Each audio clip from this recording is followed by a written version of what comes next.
এই ফজলু মেম্বার, ওয়ালাইকুম আসসালাম। কোথায় আছো তুমি? আচ্ছা, ওই আমার ইউনিয়নে পাহাড়পুর গ্রামের বদু মিয়ারে খুঁজে পাওয়া যাচ্ছে না। তার ছেলে আসছে আমার কাছে।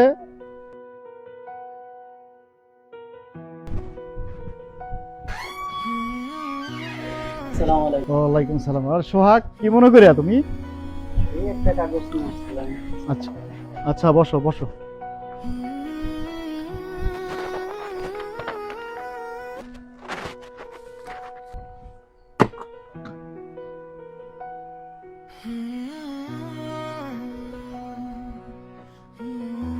এই যে না সোহাগ। ওয়ালাইকুম আসসালাম।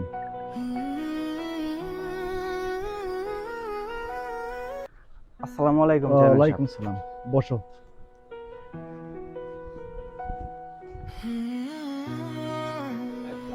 তোমাকে তো চিনতে পারলাম না। চেয়ারম্যান সাহেব, আমার নাম রাহাত। আমার বাবার নাম বদু মিয়া। আমার গ্রাম হচ্ছে পাহাড়পুর। আচ্ছা, তা আমার কাছে কি মনে করে? কোনো সমস্যা? আসলে আমার বাবা ইউসুফ মেম্বারের কাছ থেকে কিছু টাকা ধার নিছিল। সে টাকা পরিশোধ করতে পারেনি। এজন্য ইউসুফ মেম্বার তাকে বাড়ি থেকে বের করে দিছে এবং পরবর্তীতে সে বাড়ি দখল করছে। আচ্ছা, আসল ঘটনাটা কি তাই বলো তো। আসলে ঘটনাটি হচ্ছে, আমি লেখাপড়ার জন্য শহরে যাই। শহরের লেখাপড়া চলাকালীন অবস্থায় আমি একটি চাকরির জন্য আবেদন করি। অবশেষে আমার চাকরিটি হয়ে যায়। আর চাকরির সুবাদে আমি ট্রেনিংয়ে ছিলাম দীর্ঘ 6 মাস। তো ট্রেনিং চলাকালীন অবস্থায় আমি আমার বাবাকে ফোন দিয়ে নাই, কিছু বলি নাই। আমি ভাবছিলাম যে সরাসরি গিয়ে আমার বাবাকে বলবো। এই ঘটনাটি শুনলে আমার বাবা অনেক খুশি হবে। আমি তাকে সারপ্রাইজ দিতে চাইছিলাম। ইতিমধ্যে ট্রেনিং শেষে আমি বাড়িতে এসে দেখি ইউসুফ মেম্বার আমার বাবাকে বাড়ি থেকে বের করে দিছে। আমি গ্রামে তাকে অনেক খোঁজাখুঁজি করছি, হাটে ঘুরছি, বাজার ঘুরছি, অনেক জায়গায় খোঁজাখুঁজি করছি, কিন্তু আমি তাকে কোথাও খুঁজে পাইনি। আর আপনি তো 22 গ্রামের চেয়ারম্যান, আপনার অনেক লোকজন পরিচিত আছে। আপনি যদি আমার বাবাকে একটু খুঁজে বের করে দেওয়ার ব্যবস্থা করতেন, তাহলে চেয়ারম্যান সাহেব অনেক ভালো হতো। তুমি কি চাকরি করছো যে 6 মাসের ট্রেনিং করতে হচ্ছে? আসলে পুলিশ অফিসারের চাকরির জন্য 6 মাস ট্রেনিং করছি। ট্রেনিং শেষে আমার পোস্টিং হয়, সেখান থেকে বাড়িতে আসতে একটু লেট হয়। তারপর বাড়িতে এসে দেখি যে এই সমস্যা। আচ্ছা, তোমার বাবার কি কোনো ছবি আছে? জি আছে। তো দেখাও তো দেখি। এই আচ্ছা, বদু মিয়া, গ্রাম পাহাড়পুর, ঠিক আছে। জি জি। ঠিক আছে, ব্যাপারটা আমি দেখতেছি।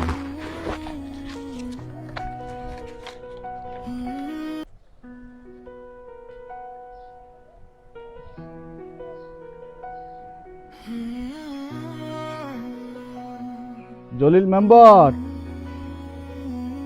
ওয়ালাইকুম আসসালাম। হ্যাঁ, আসি ভালো। একটা সমস্যার কারণে তোমাকে ফোনটা দিলাম ভাই। ওই আমার ইউনিয়নে ওই পাহাড়পুরের বদু মিয়ারে খুঁজে পাওয়া যাচ্ছে না। তার ছেলে আমার কাছে আসছে তো। ও আচ্ছা আচ্ছা, বদু মিয়ার যদি কোনো সন্ধান পাও তাহলে আমাকে তাৎক্ষণিক ফোন দিবা, ঠিক আছে? যে তুমি যদি দেখে থাকো সন্ধান আমারে দিও। আর আমি ওই যে চকিদারকে দিয়ে বদু মিয়ার ছবিটা তোমার কাছে পাঠিয়ে দিচ্ছি। এলাকার লোকজনকে দেখিয়ে দিও, যদি তার কোনো সন্ধান পেয়ে থাকে কেউ, যে তাৎক্ষণিক আমাকে ফোন দিবা। ওকে, ওয়ালাইকুম আসসালাম।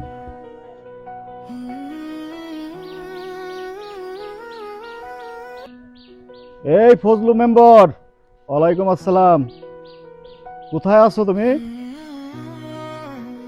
আচ্ছা, ওই আমার ইউনিয়নে পাহাড়পুর গ্রামের বদু মিয়ারে খুঁজে পাওয়া যাচ্ছে না।